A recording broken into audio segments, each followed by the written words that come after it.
রাত গভীর, নিঃশব্দ চারপাশ, শুধু হালকা বাতাসের শব্দ। মনে হয় যেন পৃথিবী থেমে গেছে, কিন্তু থেমে যায়নি সবকিছু। কিছু জায়গা আছে যেখানে এখনো চলছে অপেক্ষা, চলছে কষ্ট, চলছে হিসেবের সূচনা। রমজান শেষ হয়ে গেছে, সেই রহমতের মাস, যে মাসে আকাশের দরজা খুলে দেওয়া হয়, যে মাসে দোয়া কবুল হয়, যে মাসে জাহান্নামের আগুন থেকে মানুষকে মুক্তি দেওয়া হয়। কিন্তু আজ সবকিছু আবার আগের মতো হয়ে গেছে। কবরের ভিতরে যারা শুয়ে আছে, তারা কি আবার সেই আগের কষ্টে ফিরে গেছে? মাটির নিচে অন্ধকার, গভীর ঠান্ডা, নিঃসঙ্গ অন্ধকার। কেউ নেই পাশে, না কোনো আলো, না কোনো সান্ত্বনা, শুধু একা, একদম একা। একটা দেহ যা একদিন হাঁটত, হাসত, স্বপ্ন দেখত, আজ সেই দেহ মাটির নিচে, নীরব, অচল। যখন মানুষটা মারা গেল, সবাই কাঁদল কিছুক্ষণ, তারপর সবাই চলে গেল, ফেলে রেখে গেল তাকে এই অন্ধকার গর্তে। প্রথম রাত, কবরের প্রথম রাত, কত ভয়ঙ্কর সেই রাত। মাটির চাপ ধীরে ধীরে বাড়তে থাকে, চারপাশ সংকুচিত হতে থাকে, মনে হয় যেন পৃথিবী তোমাকে চেপে ধরছে। হঠাৎ নিঃশব্দতার মধ্যে আসে এক ভীতিকর অনুভূতি। কেউ আসছে, দুইজন। প্রশ্ন করবে, তোমার রব কে? তোমার দিন কি? এই মানুষটি কে? যারা দুনিয়াতে ভুলেছিল, যারা নামাজ ছেড়ে দিয়েছিল, যারা আল্লাহকে ভুলে গিয়েছিল, তারা তখন চুপ, কোনো উত্তর নেই, শুধু ভয়। তারপর শুরু হয় শাস্তি। রমজান মাসে হয়তো কিছুটা শান্তি এসেছিল, হয়তো কিছুটা কষ্ট কমেছিল, কারণ সেই মাসে রহমত ছিল।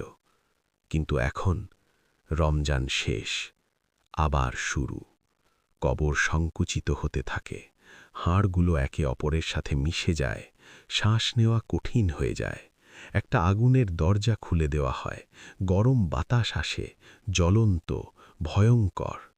প্রতিদিন, প্রতিটি মুহূর্ত সে চিৎকার করে, কিন্তু কেউ শোনে না, কেউ সাহায্য করে না, কারণ এখন আর দুনিয়া নেই, এটা অন্য জগৎ। এখানে শুধু আমল কথা বলে। একটা প্রশ্ন বারবার ফিরে আসে, কেন আমি রমজানকে গুরুত্ব দিলাম না? কেন আমি নামাজ পড়লাম না? কেন আমি সময় নষ্ট করলাম? কেন আমি আল্লাহকে ভুলে গেলাম?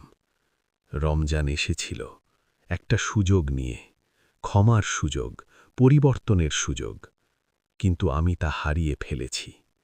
আজ শুধু আফসোস, শুধু কান্না, কিন্তু কোনো লাভ নেই।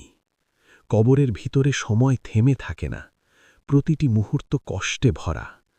একটা সাপ আসে, একটা আগুনের শিখা, একটা অদৃশ্য শাস্তি, যা চোখে দেখা যায় না, কিন্তু অনুভব করা যায়।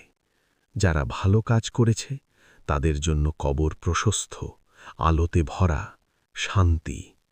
কিন্তু যারা অবহেলা করেছে, তাদের জন্য অন্ধকার, চাপ, আগুন। এটাই বাস্তবতা। আজ তুমি দুনিয়াতে আছো, তুমি শ্বাস নিচ্ছ, তোমার সময় আছে, কিন্তু কতদিন কে জানে? হয়তো আজই শেষ দিন, হয়তো আজ রাতেই তুমিও সেই অন্ধকারে চলে যাবে।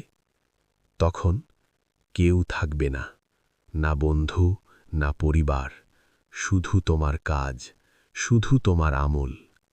রমজান আবার আসবে, কিন্তু তুমি কি তখন থাকবে? এই প্রশ্নটা ভাবো।